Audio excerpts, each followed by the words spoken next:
జై శ్రీరామ్.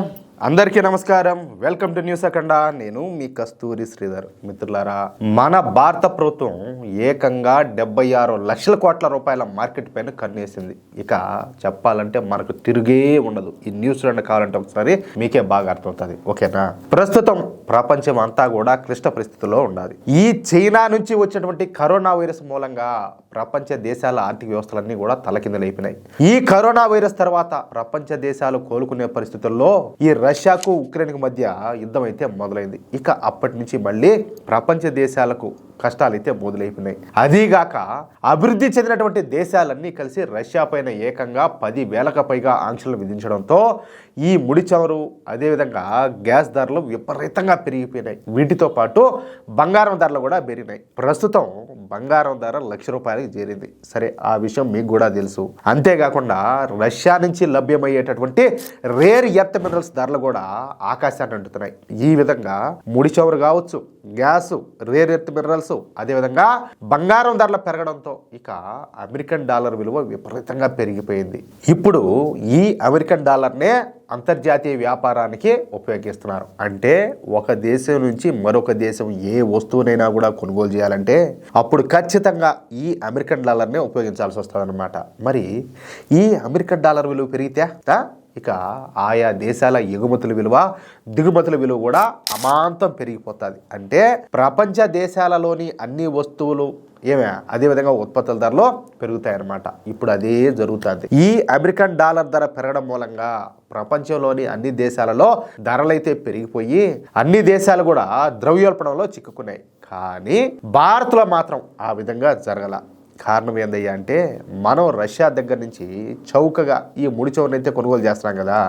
పైగా ఈ వ్యాపారానికి మనం అమెరికన్ డాలర్ను ఉపయోగించడం వల్ల ఇంతవరకు బాగానే ఉన్నది. కానీ ఇప్పుడిప్పుడే మన దేశంలోకి పెద్ద ఎత్తున పెట్టుబడులన్నీ కూడా వస్తున్నాయి. కొత్త కొత్త వ్యాపారాలు ప్రారంభమవుతున్నాయి. కొత్త కొత్త పరిశ్రమలు కూడా స్థాపిస్తున్నారు. మరి ఈ సంస్థలు చేసే ఉత్పత్తులకు సరిపడా మార్కెట్ కూడా మనం సృష్టించాలి కదా, అవునా కాదా?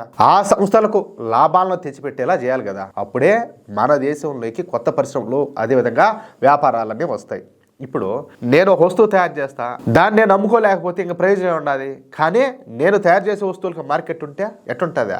ఆనందంతో పనిచేస్తాం, ఇంకా ఎక్కువ ప్రొడక్ట్స్ ఇస్తాం అనమాట. అర్థమవుతుందా కదా? నన్ను చూసి మరో 10 మంది వస్తారు. కాబట్టి మన దేశంలోని యువకులకు ఈ ఉద్యోగ ఉపాధి అవకాశాలు కూడా దొరుకుతాయి. కొత్త మార్కెట్ల కోసం మోడీ ప్రభుత్వం ఇప్పుడు వెతుకులాట ప్రారంభించింది. ఈ ప్రయత్నంలోనే మన భారతదేశానికి అయాచిత వరంలాగా యూరోపియన్ యూనియన్ అయితే దొరికిందనమాట. ఈ యూరోపియన్ యూనియన్లో మొత్తంగా 27 దేశాలు ఉన్నాయి. అవి అన్నీ కూడా అత్యంత అభివృద్ధి చెందినటువంటి దేశాలే.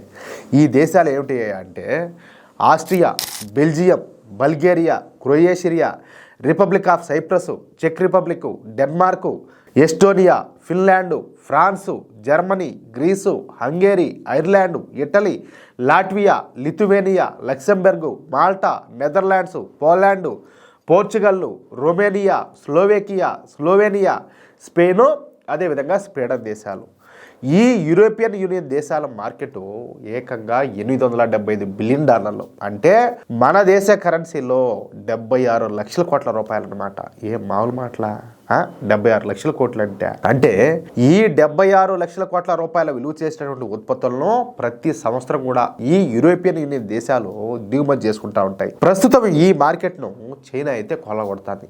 చైనా ఒక్క దేశమే ఈ యూరోపియన్ యూనియన్ దేశాలకు $570 బిలియన్ ఉత్పత్తులను అయితే ఎగుమతులు చేస్తుంది. అయితే ఈ మధ్య కాలంలో ఈ యూరోపియన్ యూనియన్ దేశాలకు చైనాకు మధ్యన విభేదాలు వచ్చినాయి. దీంతో ఈ యూరోపియన్ యూనియన్ దేశాలు చైనా నుంచి వస్తువులను దిగుమతులు చేసుకోవడానికి ఇష్టపడడం లే. అందుకే చైనాకు బదులుగా ఈ యూరోపియన్ యూనియన్ దేశాలు భారత్ అయితే ఎంచుకుంటున్నాయి.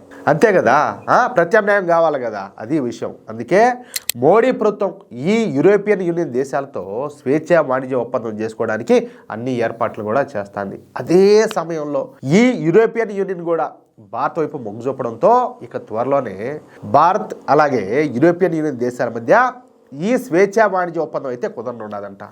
ఒక అంచనా ప్రకారం నాకు తెలిసినంత వరకు ఈ సంవత్సరం ఆఖరిలో ఈ ఒప్పందం కుదిరే అవకాశం అయితే ఉండాలి. అంటే 76 లక్షల కోట్ల రూపాయల విలువైనటువంటి ఈ యూరోపియన్ యూనియన్ మార్కెట్ను మనం సొంతం చేసుకోబోతున్నాం. అందుకే ఆయా ఉత్పత్తులను తయారు చేయడానికి కావలసినటువంటి ముడి పదార్థాలను అలాగే రేర్ ఎర్త్ మినరల్స్ను లిథియంను మోడీ ప్రభుత్వం పెద్ద ఎత్తున ఉత్పత్తి చేయడమో లేకపోతే ఇతర దేశాల నుంచి దిగుమతులు చేసుకోవడమో చేస్తుంది. అందుకే మన ప్రధాని మోడీ గారు కాలిగదా బల్పం కట్టుకొని తిరిగినట్టు అన్ని దేశాలు కూడా తిరుగుతున్నారు.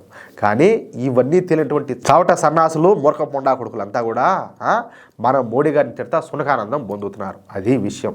మిత్రులారా, ఈ న్యూస్ కనుక మీకు నచ్చినట్లయితే ఖచ్చితంగా ఈ న్యూస్ నలుగురికి షేర్ చేయండి. ఇప్పుడు ఒక మంచి వార్తను మనం షేర్ చేయలేదనుకో, ఇలాంటి లంగాలకు లత్కొరగాళ్ళకి ఎట్లా తెలుస్తుంది? తెలియదు కదా. అంటే వాళ్ళు తెలిసినా కూడా ఇట్లా మాట్లాడతారనుకో. కానీ వాళ్ళు అబద్ధ ప్రచారాలనే ఆవంతన ప్రచారం చేసినప్పుడు మరి మనం మంచి న్యూస్ను కూడా మనం ప్రచారం చేయాలి కదా. అది విషయం. అలాగే ఈ వీడియోకు సంబంధించి మీ యొక్క అమూల్యమైనటువంటి అభిప్రాయాలను ఖచ్చితంగా కామెంట్ రూపంలో తెలియజేయండి. అలాగే ఇంతవరకు మీరు కనుక మన ఛానల్ను సబ్స్క్రైబ్ చేసుకున్నట్లయితే ప్రతి ఒక్కరు కూడా మన ఛానల్ సబ్స్క్రైబ్ చేసుకోండి, సపోర్ట్ చేయండి ప్లీజ్. జై శ్రీరామ్, జై హింద్.